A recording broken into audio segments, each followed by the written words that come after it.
Hey, greetings, blade lovers. OG Blades with you once again, as I like to say, and you're probably tired of hearing, but welcome back. And welcome for the first time if this is your first video. I've got thousands out there. Check them out. Going back a few years. Yeah, I've been doing this for a while. Anyway, the good folks at Kansept Knives have sent me an unusual one. I did pick the color of the handle and the blade and all of that, and this comes in a few different varieties. You may have seen it out there. I think Melissa Backwoods and some other people did some shorts on it, but this is, as far as I know, Kansept's first fixed blade, at least. It is their first fixed blade of the Korvid series. Aha!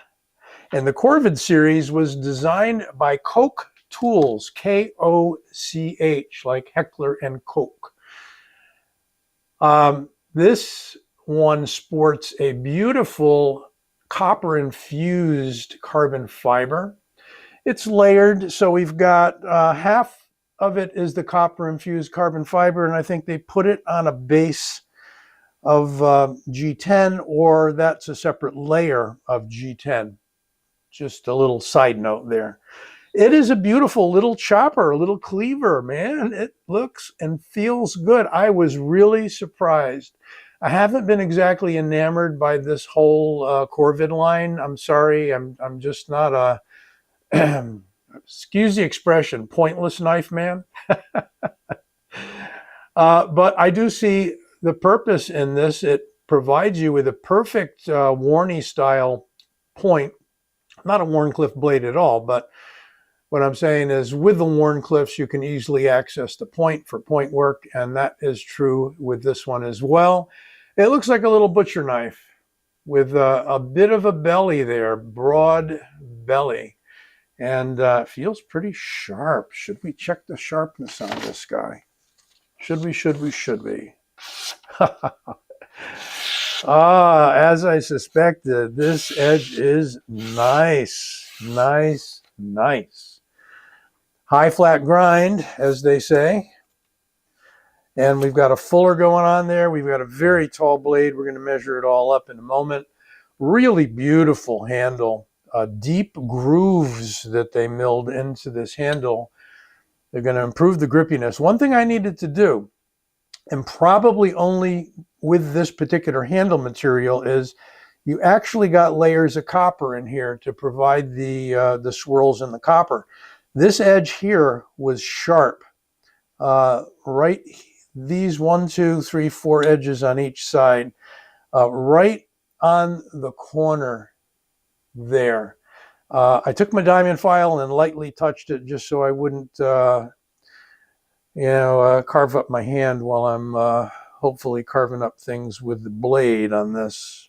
Handle shouldn't be the blade, right? You've got a full finger choil here. Really, really nice. I mean, no danger there of nicking your finger. I can use this really pronounced knobby jimping here in a normal grip, but if I choke way up, look at this beautiful thumb swale in the back of the blade. In most medium to large hands, your thumb's going to fit right there. So push cuts, cardboard and stuff like that, easy peasy. Let's see what we've got for measurements of this little guy. It's a little fixed blade. We're going to go from the point to the pommel, 6 3/4 inches. Didn't get the blade, did I? 3 inches on the blade, give or take a millimeter. And get the calipers out here.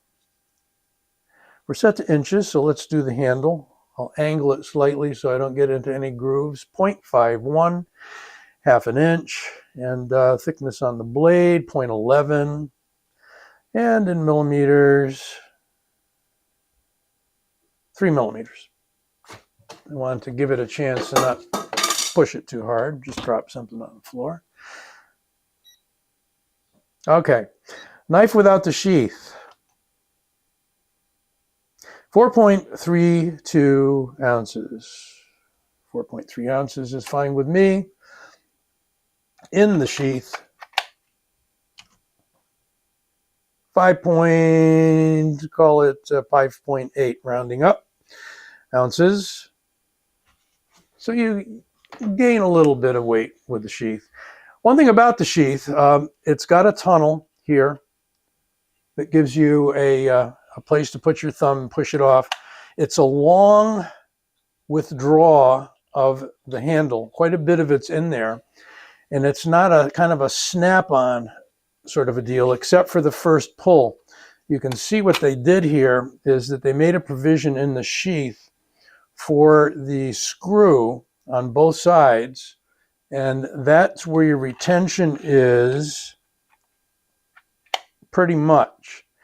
But it's got a death grip on it when I first got this one. I don't know if it's going to be the same with other handle materials. Takes a good yank, and this pocket or belt clip that they give you here, I have a feeling that when that's clipped to your pocket or your belt, as I saw with Melissa's review, it's going to come right out along with the knife. So you may need to give it the heat gun treatment very lightly, or find some other way of making sure you get this out of the sheath. What I do is I spray it down with some of that ceramic spray from Flitz. Get the blade, get the handle a little bit. Doesn't change anything, doesn't change the color, doesn't darken, lighten. You can't even see it on there, but it provides a very slick surface to whatever you spray it on. It's the same as the final coats they provide for car finishes. So that is the Korvid S fixed blade.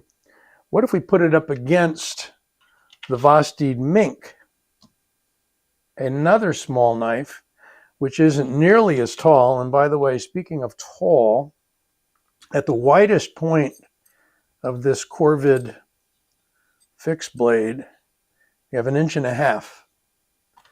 Not an insignificant blade height by any means. Notice we got much more handle here up and down. We've got a narrower handle here. By the way, this is an extremely comfortable budget knife as well. And this guy's coming in at a pretty good price as well. I didn't even mention the steel though, did I? Doggone it. Sorry about that. This is in S35VN. And I will have that up. When you saw the specs come up a little while ago, you would have seen the steel as well. So apologize for not mentioning that earlier. There it is against the Vosteed Mink. Here it is against a larger knife, the Tamashi designed by Bob Zuola and Savivi made. A much longer knife, and it's not that large a knife. So we've got a real miniature sort of fixed blade there, but a very useful one, I feel. And what else we got? Oh yeah, well, we've got to compare it against a folding version of a Korvid, right? There's the Korvid M, like a Mary Plus. And there are much smaller versions, even down to like the miniature size in the Korvid series, and even a larger one. There's an XL that's a ginormous chopper that I've got, but I didn't have it handy. This one's like an all steel handle. Or unless it's aluminum with steel liner underneath, I don't know. Hard to tell. But it's heavy. This is definitely much more heavy than this guy. And I did a review on it, so if you want to check that out, you can get all the specifics. But that's the Korvid M Plus. And that's got a blade, same length pretty much, but even taller. I said that was 1.5 inches, and this one is 1.75 inches. Yeah, it's a big old chopper. They still give you the finger choil, which is nice. They give you the same configuration, same profile on the back, same fuller. This one, of course, happens to be in their stainless Damascus. They do a beautiful job with that. And yes, it's real Damascus that they have made for them. Not sure. The composite, I think, on this one is 440 and 10CR 18 MOV is what they told me. But it's real folded 2-layer, whatever, Damascus. Anyway, got a hell of an action on it. Drops like a guillotine. But there we have the Korvid S fixed blade by Kansept, S35VN, beautiful steel. I think it's just a little over 100. Top of my head, since this was provided for review by Kansept, and I thank them again. I don't have the price offhand, but you will see a link when you view this review with both the Kansept and possibly the White Mountain as well, where you can get, if not this exact same model, a bunch of other ones. And I think this should be still available out at Kansept, but I didn't see this particular handle on White Mountain. Anyway, there you have it. There's a little logo of mine right there. If you click on that right now, you will be directed to where you can subscribe to the channel, and I hope you do. Be well, take care, and give this a like, please. Thank you.